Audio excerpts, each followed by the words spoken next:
Hi masters, for you మీకోసం ఛానల్కి స్వాగతం సుస్వాగతం. ముందుగా మన జగద్గురువైన బ్రహ్మశ్రీ పితామహ పత్రిజీ గారికి, మన గురుమాతకి నా ఆత్మ ప్రణామాలు మాస్టర్స్. ఓకే మాస్టర్స్, ఈరోజు మన ఛానల్కి సీనియర్ పెరుగుడు మాస్టర్ అయిన గాయత్రి గారు అమలాపురం నుంచి వచ్చారు. మేడం గారిని సాధారణంగా ఆహ్వానించుకుందాం. ఈరోజు మేడం చెప్పబోయే టాపిక్ ఓషో గారి బుక్కులోంచి స్వేచ్ఛ. ఈ ఆత్మజ్ఞానం అందించడానికి మేడం గారికి వెల్కమ్ చెప్దాం మాస్టర్స్. నమస్తే మేడం, వెల్కమ్ మేడం. మనం ఇంకొంచెం ఇండెప్త్ మనం స్వేచ్ఛ బుక్ లోంచి ఇంకొంచెం ఇండెప్త్ వెళ్ళడానికి ట్రై చేస్తున్నాము.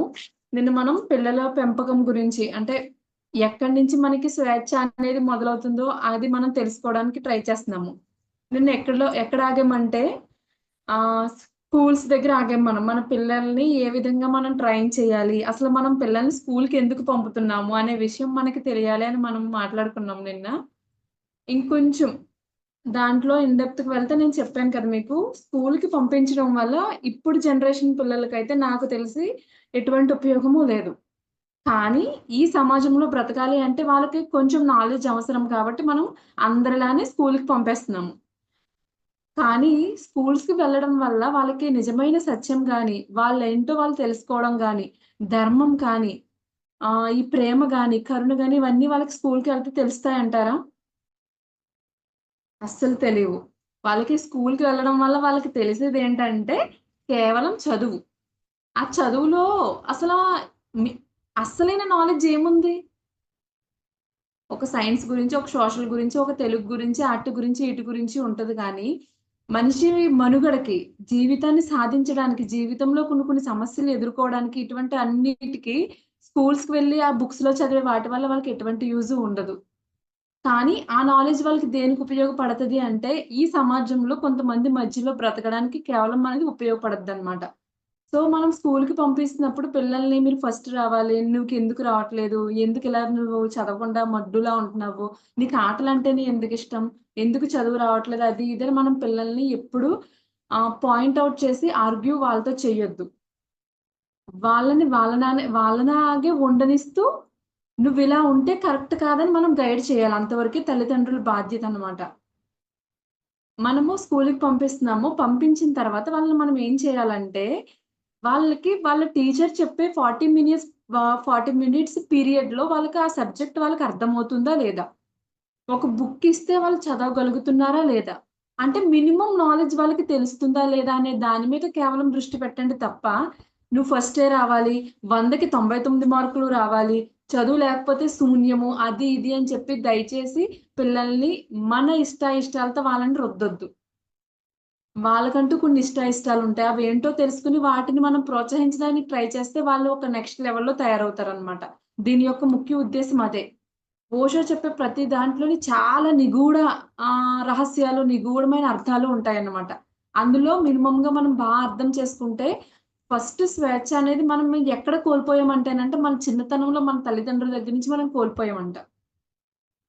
అది ఇప్పటికి మనం చనిపోయే వరకు కూడా మనం దాన్ని సరిగ్గా అర్థం చేసుకోకపోతే అది మన చేతిలోకి రాదన్నమాట.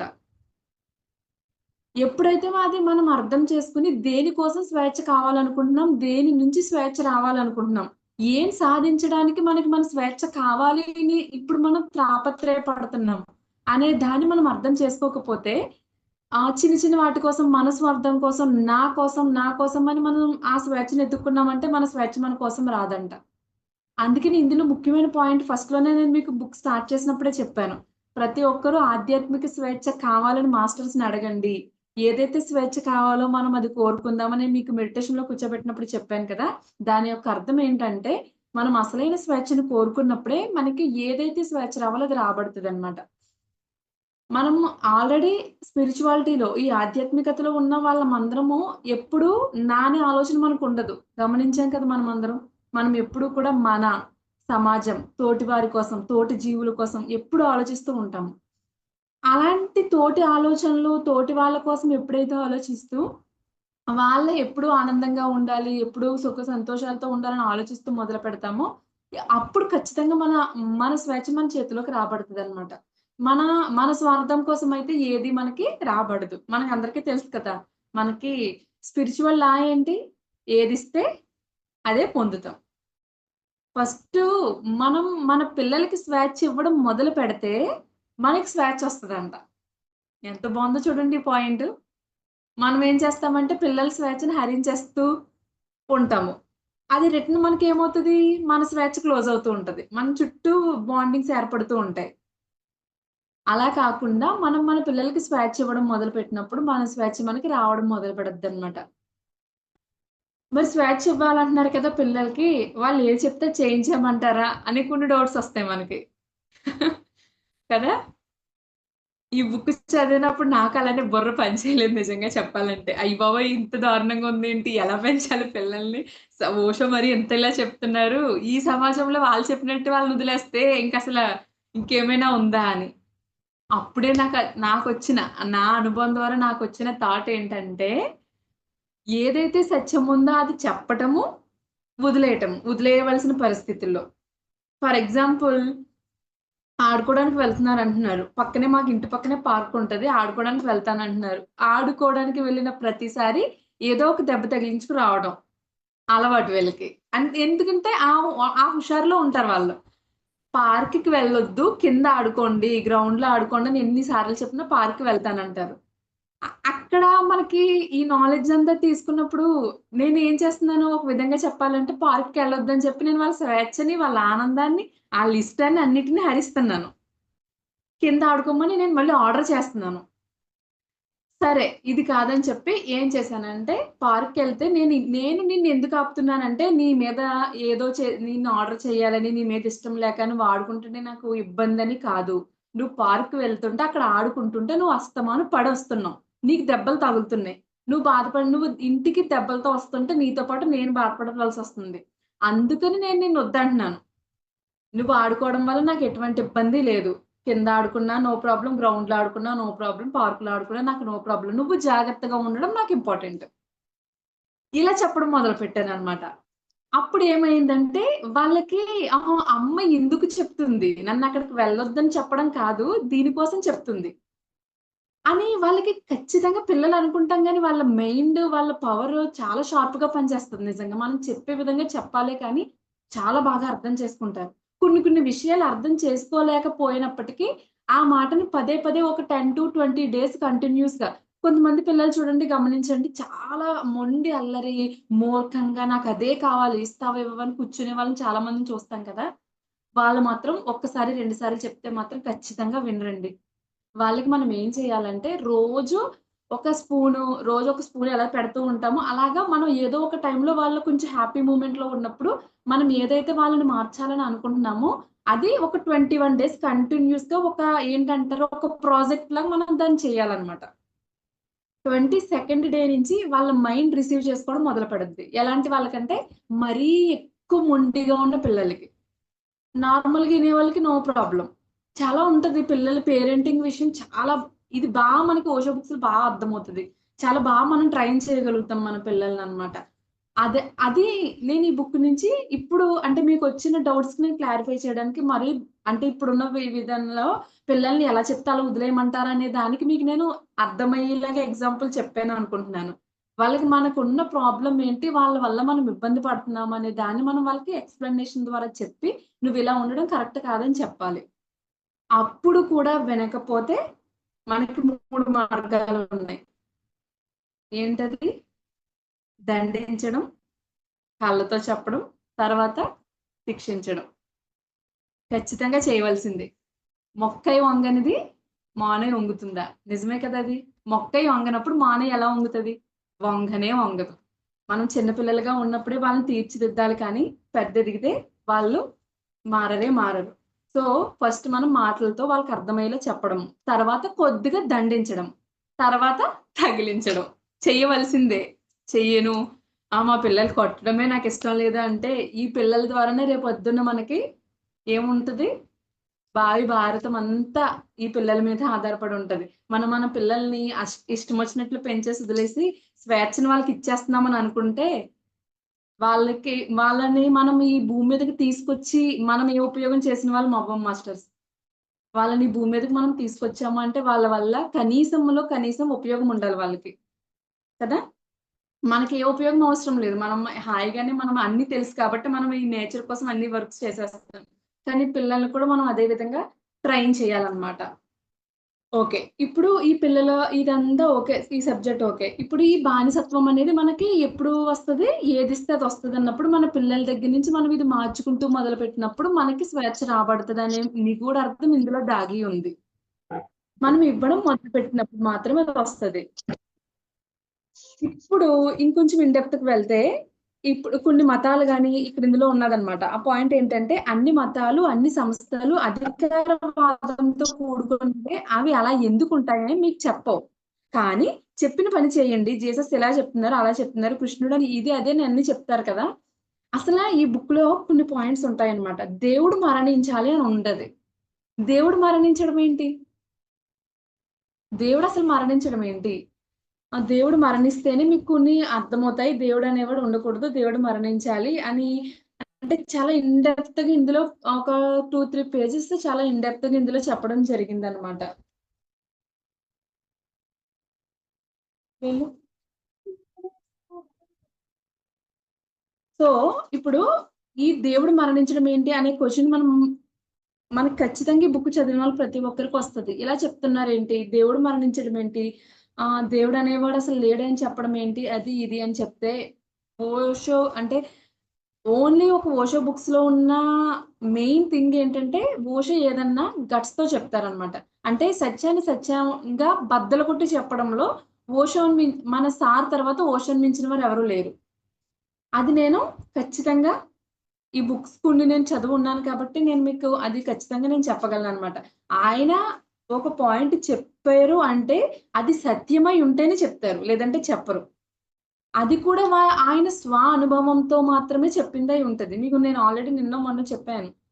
ఒక ఆధ్యాత్మిక శాస్త్రవేత్త అంటే ఏంటంటే, ఇప్పుడు ఓషో గాని, మన గురువు అయినటువంటి బ్రహ్మర్షి పత్రిజీ గాని, వీళ్ళందరూ కూడా ఆధ్యాత్మిక శాస్త్రవేత్తలుగా ఎలా అయ్యారు అంటే, వాళ్ళు ఈ బుక్స్ ద్వారాను మనకలాగా చిన్న చిన్న నాలెడ్జ్ ద్వారాను వాళ్ళు తెలుసుకోలేదు. ఆళ్ళెలా తెలుసుకున్నారు? వాళ్ళ మీద వాళ్ళు అనుభవంతో ఒక ధ్యానం చేస్తే ఎలా ఉంటది? ధ్యానంలో కూర్చుంటే ఎలా ఉంటది? ధ్యానంలోకి లోపలికి మన కేంద్రాలలోకి, ఉనుకులలోకి మొత్తం వెళ్తే ఎలా ఉంటదనే ప్రతి దాన్ని అంటే చిన్న చిన్న డౌట్స్ ప్రతి వాటిని కూడా వాళ్ళంతట వాళ్ళు అనుభవం ద్వారా తెలుసుకోవడం ద్వారా వచ్చిన రిజల్ట్సే ఈ బుక్స్ అన్నమాట. ఎంత అద్భుతము! అలాంటి బుక్స్ అన్నీ మనకొచ్చాయన్నమాట. ఈ అనుభవంతోనే మనకు ఓషో ఇందులో ఏం చెప్తారంటే, దేవుడనేవాడు మరణించాలని చెప్తారనమాట. అంటే దాని యొక్క ముఖ్యమైన అర్థం ఏంటంటే, నువ్వు దేవుడనే వంకతో మనల్ని ఈ సృష్టి అంటే ఈ సమాజము, మన పక్కన ఈ మతాలు లేకపోతుంటే ఈ హైందవ ధర్మం, ఈ ధర్మం, ఆ ధర్మం అని మొత్తం మన పక్కనున్న ఈ సొసైటీ అంతా మనల్ని ఏం చేస్తుందంటే భయపెడుతుందనమాట. భయపెట్టడం ఏంటి? అంటే నువ్విలా చేసావనుకో దేవుడు ఊరుకోడు. రేపొద్దున నీకిలా వస్తది. నువ్వు ఈ మొక్కు తీర్చలేదనుకో దేవుడు ఊరుకోడు. నీకు ఇంకో రూపంలో ఏదోకటిస్తాడు. అన్ అసలా దేవుడు పగలు ప్రతీకారాలు తీర్చుకుంటాడా? దేవుడు ఏం చెప్తాడు? మీరు కూడా దేవుళ్ళా తయారవ్వండి అని చెప్తారు. అంతేకాని ఇలా చెప్పరు కదా!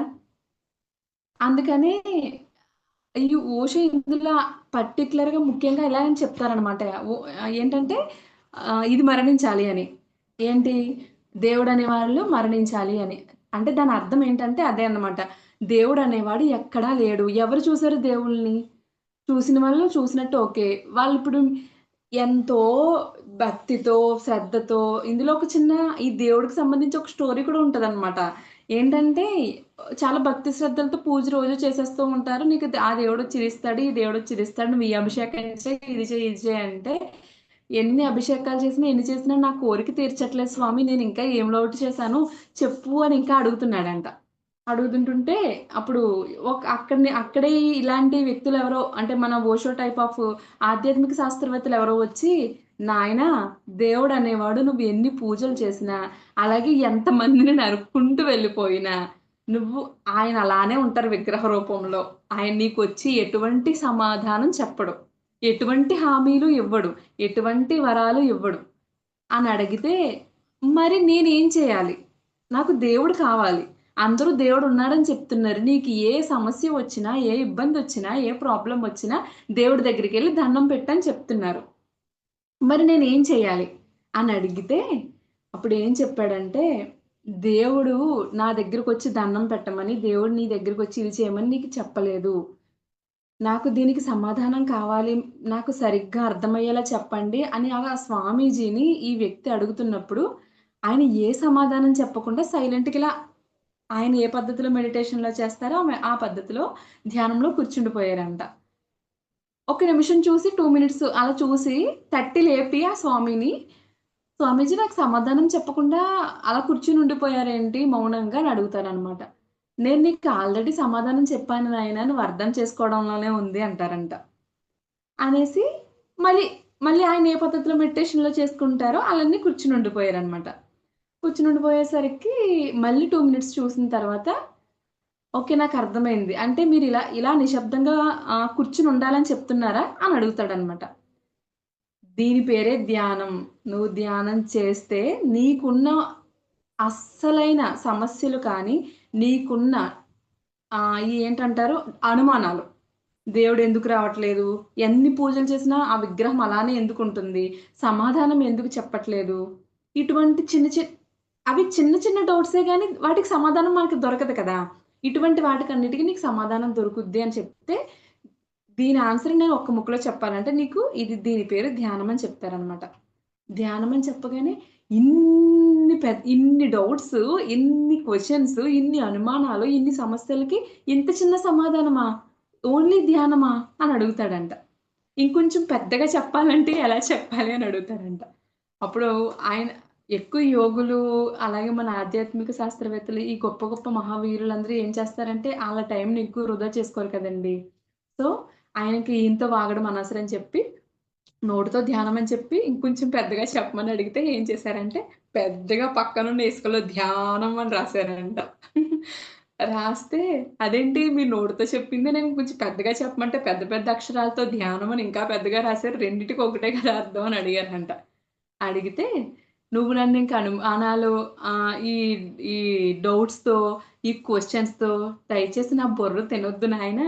నీ డౌట్స్‌కి, నీ అనుమానాలకి, నీ కష్టాలకి, నీ సుఖానికి, నీ ఆనందానికి అన్నిటికి నీకు ఆన్సర్ రావాలి అంటే, నీ అనుభవం ద్వారా నువ్వు ధ్యానంలో వెళ్లి కూర్చో.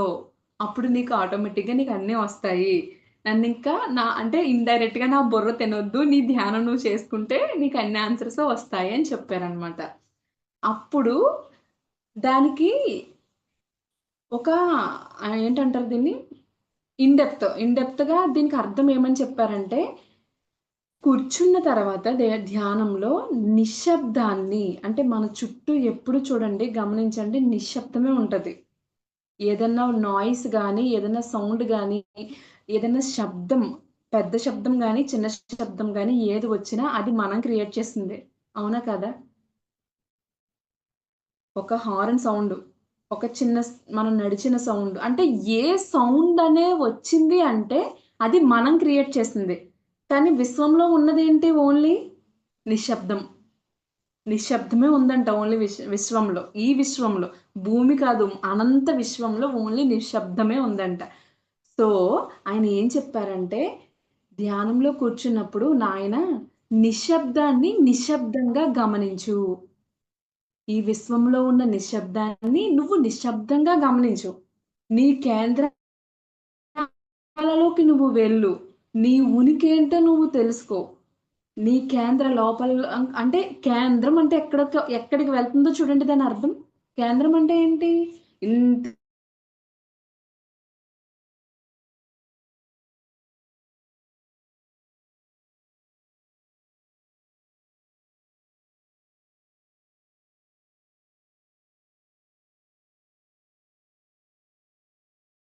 పాదాలలో నిన్నప్పుడు నీకు నీ గురించి ఫస్ట్ ఎందుకు పుట్టావు? నువ్వు ఏం చేయటానికి ఇక్కడికి మానవ జన్మ ఎందుకు తీసుకున్నావు? ఈ ఇంట్లోనే ఎందుకున్న డౌట్స్ అన్నిటికి కూడా అలాంటి అప్పుడు నిన్ను నువ్వు ఖచ్చితంగా ఏదైతే సత్యం మనకు తెలిసిపోయినప్పుడు మనం ఏం మార్చుకోవడానికి మనం సిద్ధపడతామన్నమాట.